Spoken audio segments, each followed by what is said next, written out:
My name is Luke Nelson, and this is my story.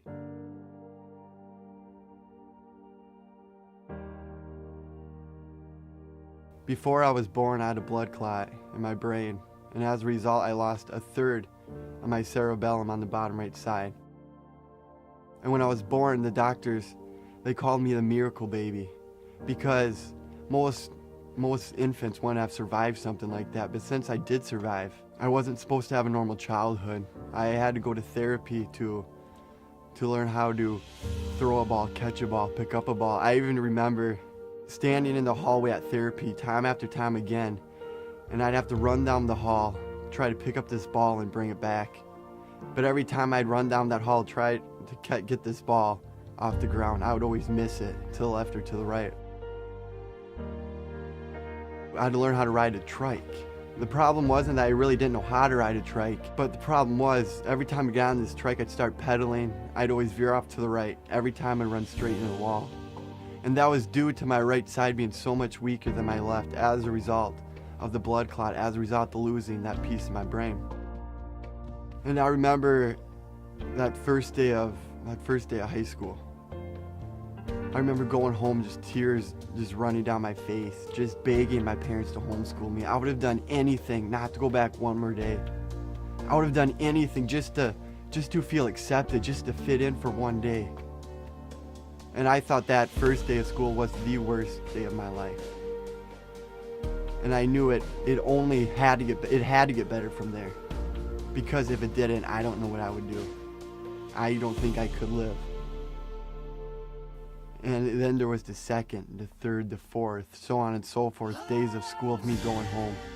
Just tears running down my face, just bawling, just begging my parents to homeschool me. I would have done anything not to go back one more day. I would have done anything just to be accepted.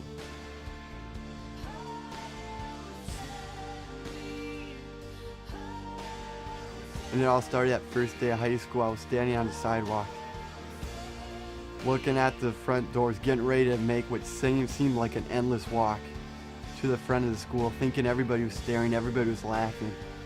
But surprisingly, I made it to my locker without a stare or laugh. But I knew I had one more walk to go. I knew if I just made it to that classroom, I would be safe for 90 minutes. If I could just make it to that classroom, I would be accepted, I would fit in for 90 minutes. I counted to myself 3, 2, 1. I start walking, I'm almost there, I'm halfway there, I can see the classroom. But this kid stops me, looks me in the eye, starts making fun of me, laughing at me, mimicking me, bobbing his head up and down at me with me. And the reason he mimicked me, the reason he bobbed his head up and down at me with me is because I did, and I still do to this day as a result of having that stroke so many years ago, as a result of losing a piece of my brain. Walking through the hallways of school and everyone is walking around me and I just feel alone. I feel hopeless. I feel like no one likes me. Everyone's just looking at me. I would eat lunch alone. I would eat as fast as I could. I would literally go hide in the bathroom, just waiting for class to start, because I couldn't take that pain anymore. I couldn't take getting made fun of, laughed at anymore. I didn't know what else to do.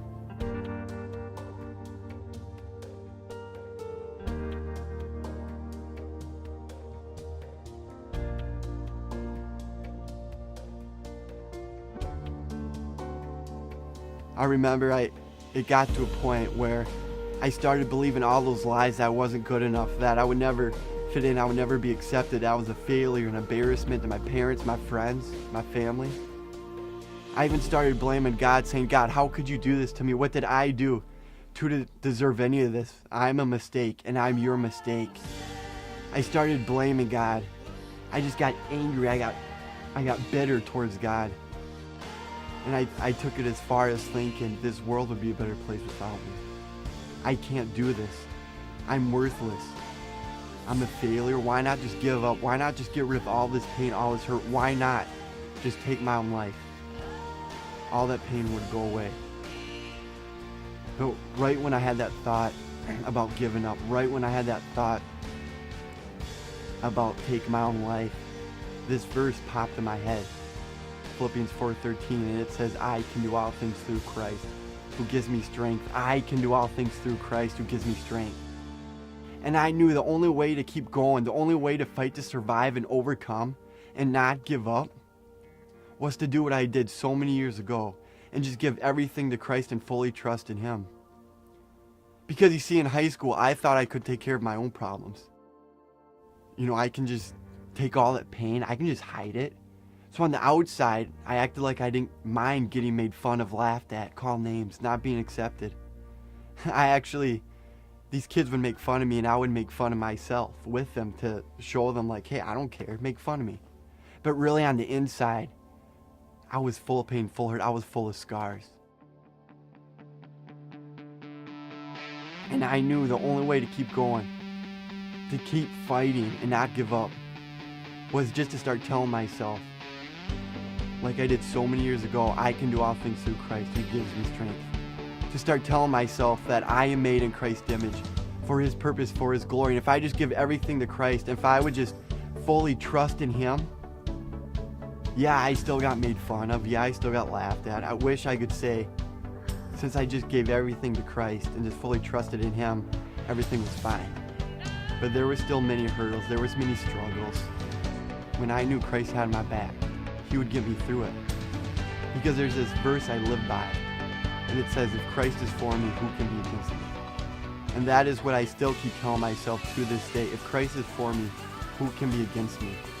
I believe I am here to tell my story to those that feel like giving up, or they're worthless, or like they're a failure, that there's no hope for them, or maybe they don't feel like they're smart enough, they're not good enough. I just want to tell you that you are good enough. You are smart enough. You are beautiful in Christ's eyes. He made you for a reason, for a purpose. You are flawless in His eyes, and there is a plan for each and every one of your life. That is why I want to tell my story to as many people as I can, to show Christ's love and to show what He can do in your life.